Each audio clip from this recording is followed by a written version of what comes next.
உயிருடைய தமிழோடு இணைந்திருக்கிறீர்கள். ILC தமிழ் உயிருடைய தமிழில் அன்றுகளே உலக நார்வல் நிகழ்ச்சியில் இணைந்திருக்கிறீர்கள். உலக நார்வல் நிகழ்ச்சியில் பிரித்தானியாவிலிருந்து போரியல் ஆய்வாளர் அரசு அவர்கள் இணைகின்ற. வணக்கம் அரசு அவர்களே. வணக்கம் தனாதானி. அனைத்துல உயிரோடு தமிழ் உறவுகளுக்கு அன்பு இருந்த வணக்கம். ஈரான் இஸ்ரேல் அமெரிக்காவுக்கு இடையிலான போர் தொடர்பான நிலைமைகளை தொடர்ந்து பார்ப்போம். இந்த போர் முடிவுக்கு வந்திருக்கின்றது. தற்காலிகமாக 2 வார போர் நிறுத்தம் தொடர்பாக காலை பேசியிருந்தோம். இருந்தாலும் கூட ஓரிரு தாக்குதல்கள் நடைபெற்றிருக்கின்றது போல் தெரிகின்றது. விடயங்களை நாங்கள் விரிவாக பார்ப்பதற்கு முன்னதாக இப்பொழுது கள நிலை தணிந்திருக்கின்றதா அல்லது தொடர் பதட்டத்தில் தான் இருக்கின்ற என்ற விடயங்களையும் உயிரோடி தமிழ் உறவுகளோடு பகிர்ந்து கொள்ளுங்கள். அதாவது நேற்று ட்ரம்ப் ஒரு மிகப்பெரிய தாக்குதலை தான் ஆரம்பிக்க போவதாக கூறிய பின்னர் இந்த ஒரு பதட்டமான சூழ்நிலை இருந்தது. பிறகு அவர் அதை நிறுத்துவதாக பின்னர் ஒரு போர் நிறுத்தம் வருவதாக இருந்தது.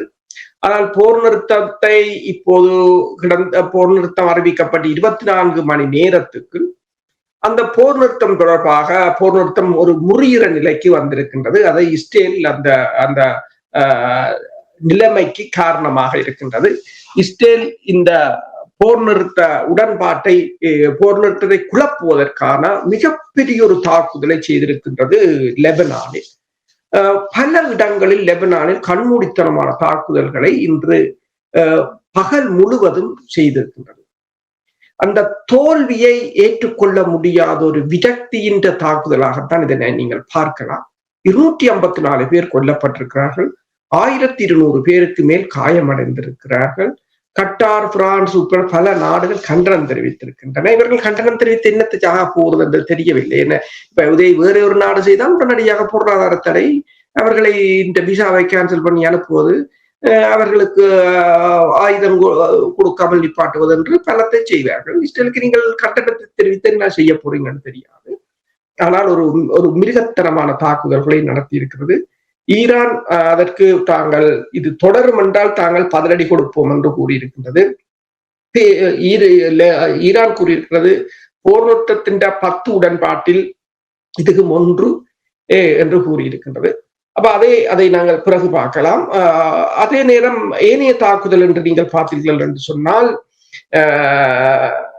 அதாவது இந்த ஈரான் லெபன் தீவு பகுதியில் இருக்கின்ற எரிசக்தி நிலையங்களை 9 மிராஜ் 2000 விமானங்கள் மூலம் தாக்கப்பட்டிருக்கிறது காலையில். இந்த போர் நிறுத்தம் அறிவித்த பிற்பாடு UAE-இடம் தான் மிராஜ் 2000 பிரான்ஸ் இந்த விமானங்கள் நிற்கின்றன. அதனால் தான் தாக்கியதாக தெரிவிக்கப்படுகிறது.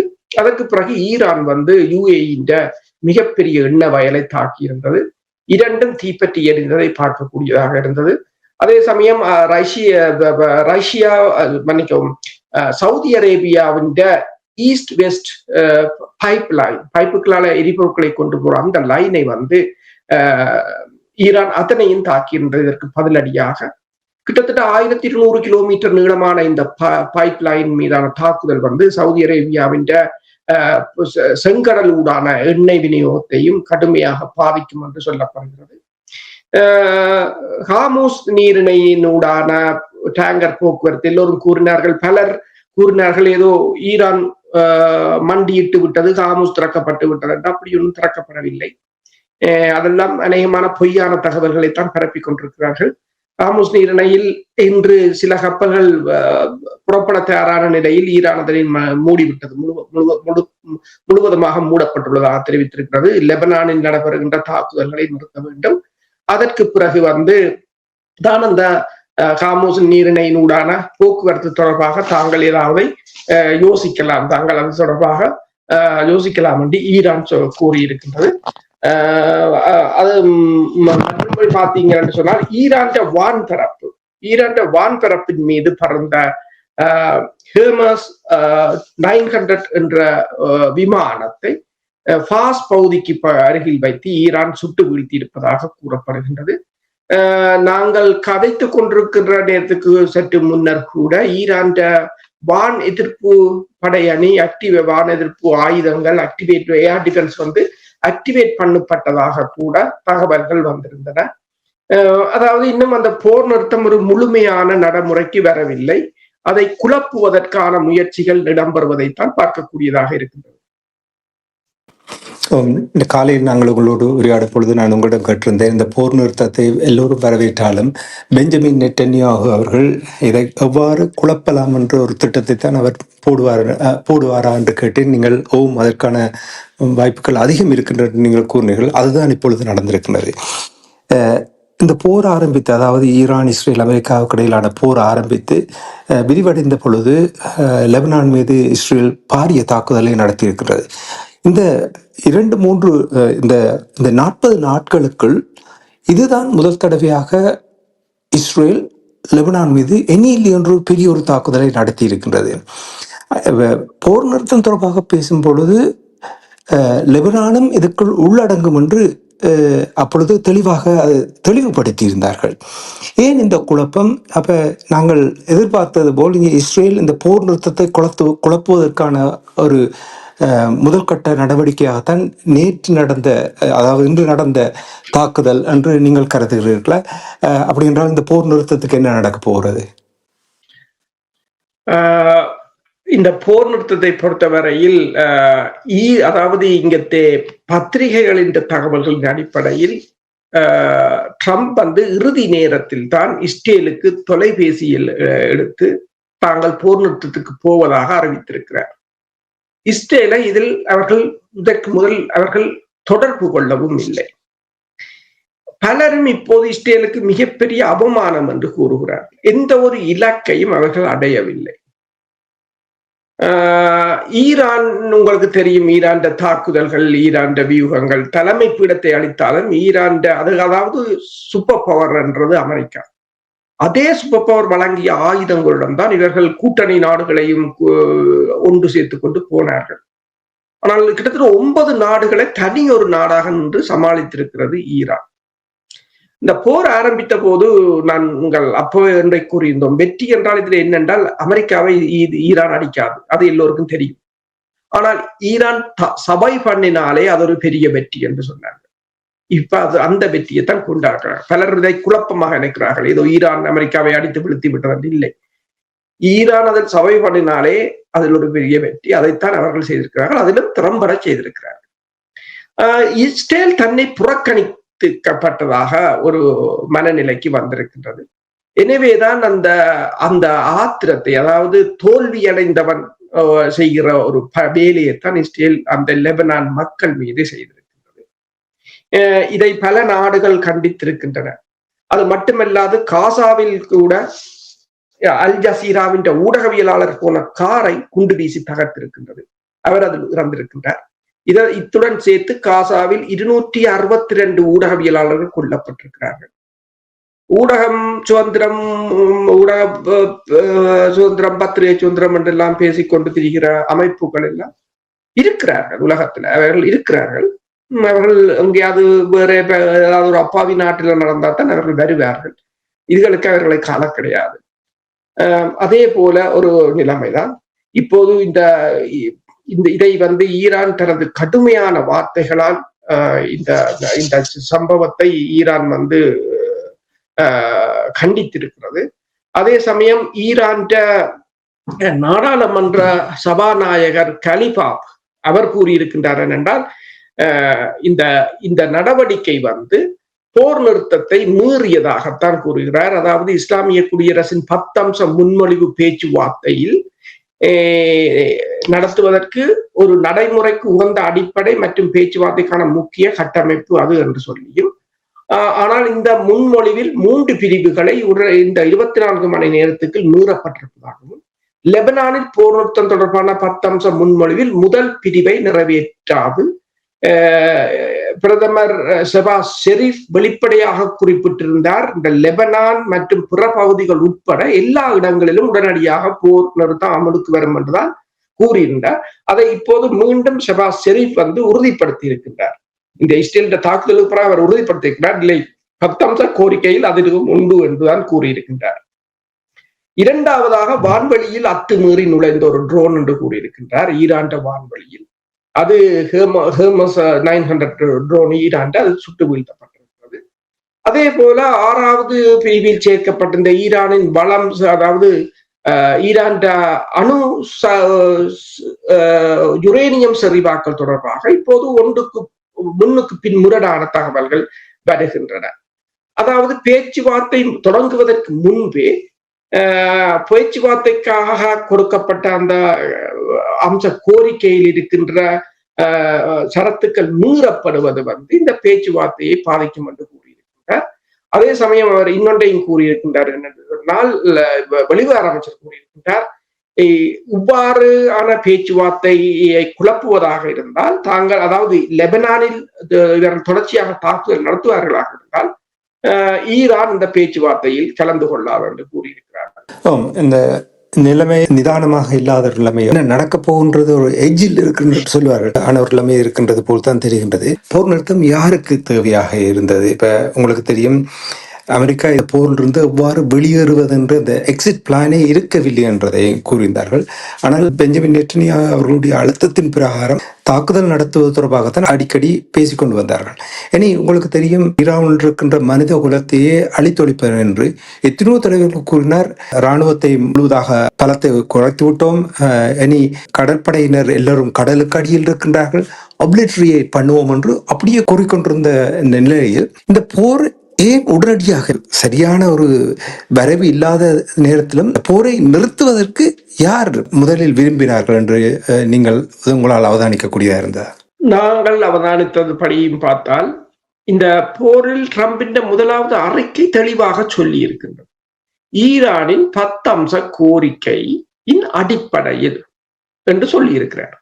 அப்ப ஈரான் கோரிக்கை தான் அங்கு ஏற்கப்பட்டிருக்கிறது, ட்ரம்பின் இல்லை என்றது தெளிவாக இருக்கின்றது. அதன் ட்வீட்டிலே அப்படியே பதிவாக இருக்கின்றது. இனி அதை மாற்றவும் முடியாது. எல்லா இடமும் அந்த சமூக வலைத்தளங்கள்ல அந்த அந்த சோஷியல்ல பகிரப்பட்டது எல்லா இடமுமே இருக்கின்றது. அதில் தெளிவாக போடப்பட்டிருக்கு.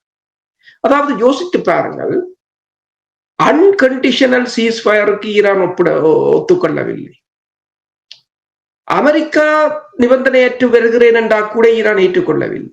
ஈரான் தண்ட கோரிக்கையை நீ ஏற்று வாரண்டால் வா என்றுதான் கூறி வந்திருக்கிறார்கள். அப்ப பாருங்கள், ஈரான் கோரிக்கை, அவன் ஒரு கோரிக்கையும் அதில் இல்லை. அவருடைய கோரிக்கையை பற்றிய எந்த கருத்தும் அதில் இல்லை. ஆனால் பைனான்சியல் டைம் ஒன்றை போட்டிருக்கிறது, வெள்ளை மாளிகை பாகிஸ்தானிடம் இரவாக ஒரு டெம்பரரி தற்காலிக போர் நிறுத்தத்தை ஈரானுடன் ஏற்படுத்தி தருமாறு பாகிஸ்தானை புஷ் பண்ணியதாக இப்போது பைனான்சியல் டைம் போட்டிருக்கிறது. அதே போலதான் இப்போ இந்த ஹார்முஸ் நீரிணையில் நிதி சேகரிப்பது தொடர்பாக ஏபிசி செய்தி நிறுவனம் என்று ட்ரம்பிடம் ஒரு கேள்வியை கேட்ட போது அது என்ன மாதிரி என்று அவர் அதை உறுதிப்படுத்தி இருக்கிறார். ஈரான் சேர்க்கும் அதில் தாங்களும் தான் ஒரு பங்குதாரர், அது ஒரு பியூட்டிஃபுல் ஜாப் அப்படித்தான் அவர் சொல்லுவார். அது ஒரு பியூட்டிஃபுல் ஜாப், ஈரான் அதை சேர்க்கும், நாங்களும் அமெரிக்காவும் அதில் ஒரு பங்குதாரராக இருக்கும் என்றால் அந்த காசில் அமெரிக்காவும் ஒரு பங்குதாரராக இருக்கும் என்று கூறி அதையும் அவர்கள் ஏற்றுக்கொண்டிருக்கிறார்கள். அமெரிக்காவை பொறுத்தவரையில் அமெரிக்காவுக்கு இந்த போரிலிருந்து வெளியேற வேண்டும், அதுதான் அவர்களுக்கு இப்ப பிரதானமானது. வெளியேறிவிட்டார்கள். இனி இஸ்ரேல் அடிச்சாருன்னு சரி, சவுதி அடிச்சாருன்னு சரி, யுஏஇ அடிச்சாருன்னு சரி, அமெரிக்கா வெளியில இருந்து உதவி செய்யும். ஆனால் இது வேண்டதுனால் இந்த போரை ஆரம்பித்த போது இது அமெரிக்கா ஆரம்பித்த போராக மாறிவிட்டது. அப்ப அமெரிக்காவுக்கு நிக்க வேணும். இனி இப்ப அமெரிக்கா வெளியில போகுது. இனி அமெரிக்கா வெளியில இருந்து மற்றவைக்கு உதவி செய்து இந்த போரை நடத்தினா அது வேறு விடயம். அது ஒரு அமெரிக்காவின் போராக இருக்கா. அப்ப இந்த ஒரு திட்டத்தின் அடிப்படையில் தான் அமெரிக்காவாக கெஞ்சி கூத்தாடி வெளியேறியதாகத்தான் இந்த 2 ஒன்று பைனான்சியல் டைம் அப்படி போட்டிருக்கிறது. இரண்டாவதாக பார்த்தால் அதே பைனான்சியல் டைம் இன்னொன்றை போட்டிருக்கிறது. இரவு நெத்தனியாவுக்கு எடுத்து ட்ரம்ப் கூறியிருக்கின்றார், நாங்கள் போர் நிறுத்தத்துக்கு செல்கிறோம், அவ்வளவுதான். எந்த விதமான அவர்கள் கருத்தையும் கேட்கவில்லை. போர் நிறுத்தத்துக்கு செல்கிறோம் என்று சொல்லிவிட்டு போய்விட்டார்கள். இப்ப நீங்கள் அப்படி கூறும் பொழுது டொனால்ட் ட்ரம்ப் அவர்கள் கூறுகிறார், ஈரானுக்கு ஏதாவது உதவி வழங்குகின்ற நாடுகளுக்கு 50% வரி அதிகரிக்க போறார் என்று சொன்னால், ஈரான் எங்கே இந்த போர் நிறுத்தம் வரும் என்று எதிர்பார்த்திருந்தது போல் இருக்கின்றது. அமெரிக்கா தன்னுடைய கொள்கையிலிருந்து மாறாத மாதிரி இருக்கிற மாதிரியும் இருக்கிறது. அல்லது இது வீடியோ கேமராவுக்கு முன்னால் ஒரு நாடகம் என்று நீங்கள் கருதுகிறீர்களா? அதுதான் ஒருவர் கேட்டு சொன்னார், அமெரிக்க அதிபர் சொல்கிறதை நீங்கள் அப்படியே விட்டு விடுங்கள் என்றால் எதுவும் நடைமுறைக்கு வருவதில்லை. 500% வரி என்று சில நாடுகளுக்கு போட்டார், 300% வரி, 200 வாய்க்கு வந்தபடி. ஆனால் எதுவும் நடைமுறையில் இல்லை. பிறகு அதை 20 ஆக்குறது, 15 ஆக்குறது, அதை இப்ப சனம் அதை பற்றி பெருசாக பேசுவதும் இல்லை. அதை அப்படியே விட்டு விட்டார்கள். அதே போலதான் இப்ப ஈரானுக்கு ஆயுதம் வழங்குறது யார்? ரஷ்யா, சீனா. ரெண்டுக்கும் நீங்கள் வரி விதிக்க முடியுமோ? இல்ல. ரஷ்யாண்ட வரிய ரஷ்யால தடையே எடுத்தாச்சு. சீனா பக்கம் நினைச்சும் பார்க்கல. இப்ப சீனாக்கு போறோம்னு சொல்லி போட்டுதான் இப்ப போகல. இந்த ஈரான் சண்டையா இல்ல வெற்றி பெற்றிருந்தா போயிருப்பார். அது சிக்கப்பட்டவனும் போகல. இப்ப மேய்க்கு போட்டு கிடக்கு. அப்ப மேற்கிடையில இந்த போர் நிறுத்தத்தை ஏற்படுத்திட்டு போறதுக்கு தான் இந்த இதை ஏற்படுத்தி இருக்கிறார். இப்ப சீனாக்கு வரி போடலும் இல்ல, வடகொரியாவுக்கு இல்ல. இந்த 3 பேர் தான் ஈரானுக்கு ஆயுதம் கொடுக்குறாக்கள்ல கூட. அப்ப மற்றாக்களார் அப்ப நான் நினைக்கிறேன், திருப்பி நினைக்கிறேன் இந்தியாவுக்கு மேல போட போறாரு, அல்லது சும்மா இருக்கிற நாடுகள் மீது வரிய போட்டு, அதாவது அவரை பொறுத்தவரை $280 பில்லியன் இதுல லாஸ்ட் இந்த போர்ல. அப்ப அதை எடுக்க வேண்டும் என்று சொன்னால் இப்படியான வரிகளைத்தான் போட வேண்டும். வேற நாடுகள் நினைக்கிறேன் அந்த வரியை கட்டப் போகிறார்கள் போல் தெரிகிறது. இந்த இதில் இழந்த விமானங்களை சொல்கிறார்கள். ஒட்டுமொத்தமான ஆப்கானிஸ்தான் போர், ஒட்டுமொத்தமான ஈராக் போர் ரெண்டையும் கூட்டினால் அதை விட கூடிய அளவான விமானங்களை 5.5 கிழமைக்கு இழந்திருக்கிறார். சரி, இப்ப இவர்கள் இன்றைக்கு டான் கெயின் வந்து ஒரு ஊடகவியலாளர் சந்திப்பை நடத்தியிருந்தார். அதில் பீட் ஹெசத்தை நீங்கள் பார்க்கவே முடியாது. ஏனென்றால் அவர் பெரிய டென்ஷனாத்தான் நின்றார். ஒருவர் இடையக்க கேள்வி கேட்டதுக்கு மேல் ரூட்டா இருக்கிறீர்கள் என்று அவர் மீது பாஞ்சு விழுந்தார். அப்ப இந்த F-35 என்னென்று விழுந்ததென்று கேட்கும் போது ஹெயின் சொன்னார், அதை இன்னும் எங்களுக்கு தெரியாது, என்னத்தான் சுட்டார்கள் என்று. அதுக்கிடையில இவர் பாய்ந்து விழுந்து அவரை நிறுத்தினார், அதை சொல்ல விடாம. அப்படியான ஒரு செய்தியாளர் மாநாட்டாகத்தான் இருந்தது. அதுல என்ன சொன்னார்கள்? ஈரான் 80% ஏவுகணை அழிச்சிட்டோம், 90% கடற்படை அழிச்சிட்டோம், அப்படித்தான் பட்டியலிட்டு கொண்டு போனார்கள். 85% ஏவுகணை அழிச்சிட்டோம், 80% ஆளில்லா தாக்குதல் விமானம் அழிச்சிட்டோம். ஓகே, அவ்வளவு அழிச்சா பேர்ந்து போறீங்க, மிச்சத்தை முடிச்சிருக்கலாமே. எல்லாம் 10% தான் கிடக்குது. கடற்படையில 5% கிடக்குது, ஏவுகணையில 10% கிடக்குது, ஆள் இல்லாத 15% கிடக்குது, மற்றதுல 2%. இப்படித்தான் கிடக்குது. எல்லாம் சொல்ற கணக்கை பார்த்தா இவ்வளவுதான் இருக்குது. இவ்வளவும் கிடக்க ஐயா, நீங்கள் 80% அழிக்க போற செய்றீங்க, 10% இருக்க போறதுக்கு போறீங்க. எல்லாம் ஒரு குழப்பம். எல்லாம் பொய்யும் புரட்டும் பித்தலாட்டம் இருக்கிறது. இன்றைக்கு யார் வெள்ள மாளிகையின் பேச்சாளர் கூறியிருந்தா என்னென்று சொன்னால், ஹார்மூஸ் நீரிணை திறக்கப்பட்டு விட்டது, அது மூடித்தான் கிடக்கிறது, இன்று அவர்கள் விடவில்லை, இன்று போன கப்பல்களை திருப்பி விட்டு விட்டார்கள். ஏனென்று சொன்னால் இந்த அதாவது கரோலின் லெவெட், அவதான் இந்த வெள்ளை மாளிகை பேச்சாளர், என்னென்று சொன்னால் அவர்கள் ஒன்றை கூறுகிறார்கள், இந்த லெபனான் போர் நிறுத்தம் வரும் வரையும் அது திறக்கப்பட மாட்டாது என்று கூறியிருக்கிறார்கள். இந்த போர் நிறுத்தத்தை பொறுத்தவரையில் ஈரான் ஒன்றை கூறியிருக்கின்றது, லெபனானில் போர் நிறுத்தம் மேற்கொண்டால் மட்டும் தாங்கள் வெள்ளிக்கிழமை அந்த போர் நிறுத்த பேச்சுவார்த்தைக்கு போகும். ஜேடி வேன்ஸும் மற்றது ஸ்டீவ் விட்காஃபும் பெர்னார்ட் குஷ்னரும் தான் அவர்கள் தரப்பில் போவார்கள் என்பதையும் இப்போது உறுதிப்படுத்தியிருக்கிறார்கள். முதலில் ஜேடி வேன்ஸ் போக மாட்டார்கள் என்றார்கள், இப்போது போவார்கள் என்று உறுதிப்படுத்தியிருக்கிறார்கள். இந்த marine traffic.com என்ற தளத்தில் நீங்கள் பார்க்கலாம் கப்பல்கள மூவ்மெண்ட். அங்க ஈரான் போர்ட்ல எரிபொருட்களை ஏற்றின கப்பல்கள் மட்டும்தான் அதுக்குள்ள போய்கொண்டிருப்பதாக கூறுகிறார்கள். ஏனைய கப்பல்களுக்கு அங்கு அனுமதி கொடுக்கவில்லை என்றுதான் கூறுகிறார்கள். போர் தொடர்பான நிலைமையை பார்க்கும் பொழுது இஸ்ரேல் இந்த போரை ஆரம்பித்தது.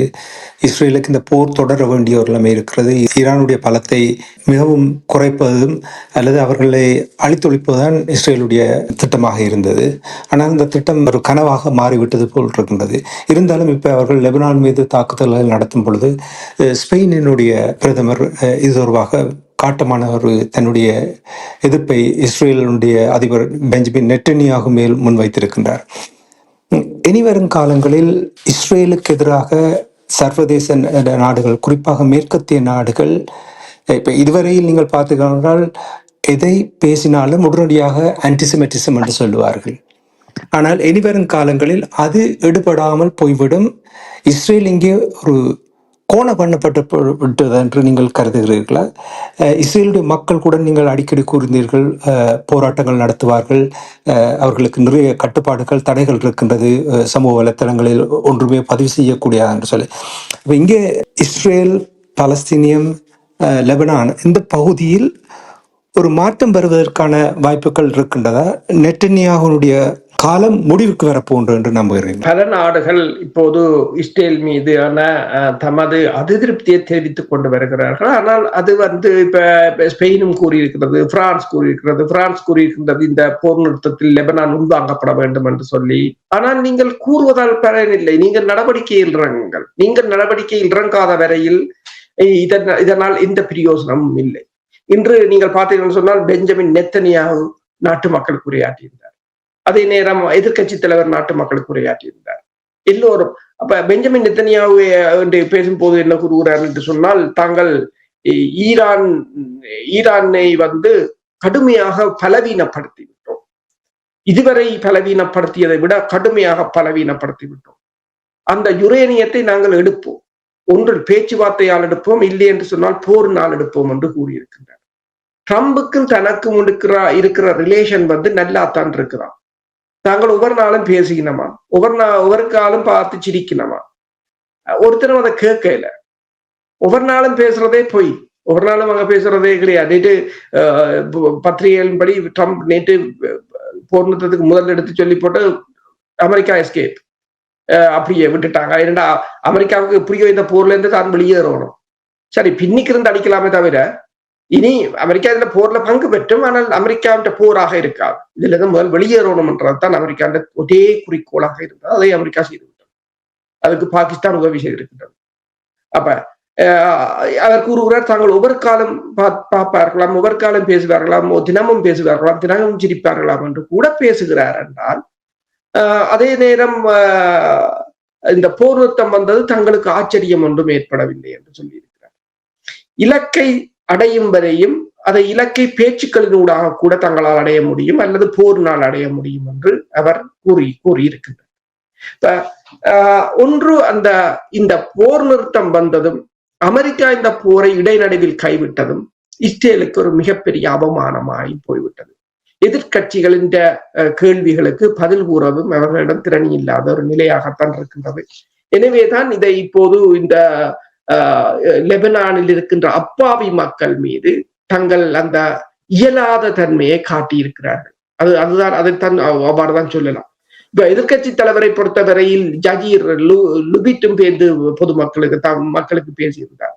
அப்போது அவர் சொன்னார், நெத்தனியாகு நம்மை ஒரு அடிமை நாடாக மாற்றிவிட்டார் என்றும், நமது தேசிய பாதுகாப்பின் மையமான விஷயங்களை தொலைபேசியில் வாயிலாகவே அறிவுறுத்தல்களை பெற்று வருகிறார் என்றும், அதாவது இவரின் தேசிய பாதுகாப்புக்கு யாரோ ஒருவர் தொலைபேசியில் அறிவித்தல் கொடுக்கிறார் என்றுதான் அவர் கூறியிருக்கிறார். இஸ்ரேலிய குடிமக்களை பீரங்கிகளாக முன்னணி அரங்குகளில் நிறுத்தி இருக்கின்றார் என்றும் அவர் கூறியிருக்கின்றார். அதாவது இந்த போரை எப்படி, அதாவது உண்மையை ஒப்புக்கொள்ள வேண்டிய நேரம் இது என்று சொல்லியும், நெத்தனியாகு தன் சுயநிலைவை இழந்து விட்டார் என்றும், போரை எப்படி முடிவுக்கு கொண்டு வருவது என்பது குறித்து எந்த ஒரு அரசியல் தொலைநோக்கு பார்வையும் இன்றி அவர் அமெரிக்காவை போருக்கு தள்ளினார் என்று சொல்லியும் அவர் கூறியிருக்கிறார். நெத்தனியாகு எங்கள் நாட்டுக்கு மிக மோசமான விளைவை ஏற்படுத்தியிருக்கிறார் என்றும், ஈரானில் ஆட்சி தோற்கடிக்கப்படவில்லை, அணு அச்சுறுத்தல் அகற்றப்படவில்லை, பாலிஸ்டிக் ஏவுகணைகளும் ஹிஸ்புல்லாக்களின் ராக்கெட்டுகளும் இன்னும் இஸ்ரேலில் ஒவ்வொரு வீட்டையும் குறிவைத்துக் கொண்டுதான் இருக்கின்றன என்று கூறியிருக்கின்றார். அதாவது இந்த போரில் 6 வாரங்களாக உயிரிழப்புகளும் குடிமக்களின் தங்குமிடங்களும் தாக்கப்பட்டதும் அவர்கள் தங்கு இடம் இல்லாமல் ஓடித்திருந்ததும் நெத்தனியாகுவால் ஒரு போரில் கூட வெல்ல முடியாதது என்பதை தெளிவாக காட்டியிருப்பதாகவும்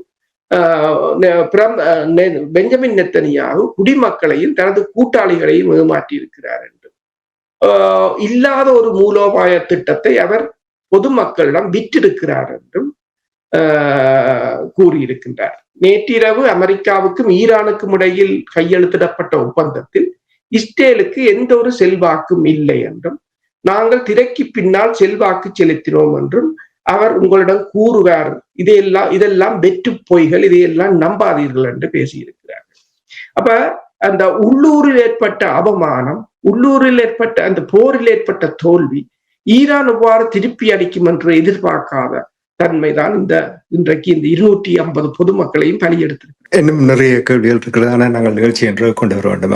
வருகின்ற நாட்களில் ஒவ்வொரு விடயங்களை கொஞ்சம் விரிவாக பார்க்கலாம். உங்களுக்கு விடை தருவதற்கு முன்னதாக இப்ப இந்த போர் தொடர்பாக நாங்கள் நிறைய 2 வார போர் நிறுத்தம் தொடர்பாக அமெரிக்காவுடைய வகிபாகத்தை ஓரளவுக்கு பார்த்தோம். உங்களுக்கு தெரியும், ஈரானிலும் கூட அந்த ஹார்ட் லைனர்ஸ் இருக்கிறார்கள்.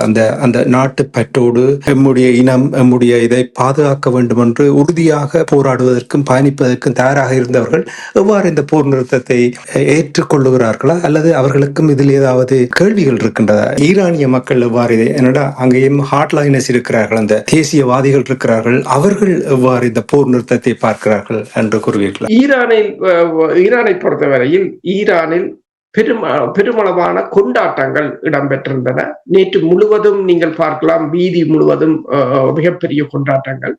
இன்று பேராசிரியர் மராண்டி கூட பேசியிருந்தார். அப்போது அவர் இந்த லெபனானில் இடம்பெற்ற தாக்குதல் தொடர்பாகத்தான் அவர் அதிகம் கவலைப்பட்டு கதைத்திருந்தார். ஈரானை பொறுத்தவரையில் அவர்கள் அது ஒரு தங்களுக்கு கிடைத்த வெற்றி என்றுதான் கூறுகிறார்கள். தங்களை அத்தனை கோரிக்கைகளையும் அவர்கள் ஏற்றுக்கொண்டுதான் இந்த போர் நிறுத்தத்துக்கு வந்ததாக. அப்ப ஈரான் ஹாட்லைனர்ஸ் நீங்கள் கூறியது போல அவர்களுக்கு இது ஒரு மிகப்பெரிய ஒரு வெற்றி. ஏனென்று சொன்னால் ஒரு சூப்பர் பவரை தோற்கடித்து விட்டதாகவும், மற்றது உங்களுக்கு தெரியும், அந்த விமானங்கள் சுட்டு வீழ்த்தப்பட்டது எல்லாம் அவர்களுக்கு அங்க உள்ளவர்களுக்கு எல்லாம் வடிவாக தெரிகின்றது. ஏற்கனவே 14 மில்லியன் மக்கள் அந்த போருக்காக தங்களை தயார்படுத்தி தாங்கள் இறப்பதற்கு தயாராகத்தான் அந்த போருக்காக நின்றார்கள். ஆனால் இதில் இடைநடுவில் அமெரிக்கா விட்டு சென்றது. நேற்று கூட அமெரிக்கா ஈரானை கற்காலத்துக்கு அனுப்புவோம், ஈரானை முழுதாக அழிப்போம் என்ற போது கூட அவர்கள் பின்வாங்கவில்லை. யாரும் அதிலிருந்து பின்வாங்கவில்லை. அமெரிக்கா தான் இறுதியில் பின்வாங்கியது. அது எல்லா ஊடகங்களிலும் அது தெளிவாக தெரிகின்றது. ஈரான் நீங்கள் கூறியது போல மக்கள் இப்போது முன்னர் இருந்த பிளவுகளை மறந்து பெருமளவானவர்கள் ஒன்றாக அணிதிரண்டிருக்கிறார்கள். கேர்டிஸ்தான் படையினரை வைத்து இந்த ஈரான் மீது ஒரு அழுத்தத்தை கொடுக்கலாம் என்று ட்ரம்ப் நெத்தனியாவு போட்ட திட்டத்தை கூட துருக்கி முறியடித்து விட்டதாக கூறுகிறார்கள். துருக்கி தான் அந்த திட்டத்தை தவிடுபொடியாக்கியது என்றால் துருக்கி கூறியிருக்கிறது, அவர்களை இந்த போருக்கு இழுத்தால் அது சிரியாவுக்கும் துருக்கியின் தேசிய பாதுகாப்புக்கும் ஆபத்தென்று துருக்கி சொன்னதாகவும் கூறியிருக்கின்றார்கள். ஏதோ ஒரு விதத்தில் பல விடயங்களில் ஈரானுக்கு இந்த போரில் பல சாதகங்கள் தான் நிகழ்ந்திருக்கின்றன. இந்த போரின் 10 அம்சத்தை அது ஈரான் கோரிக்கையை தான் அமெரிக்கா ஏற்றபடியால் அவர்கள் இதனை ஒரு விழாவாகத்தான் கொண்டாடி. சிறப்பு.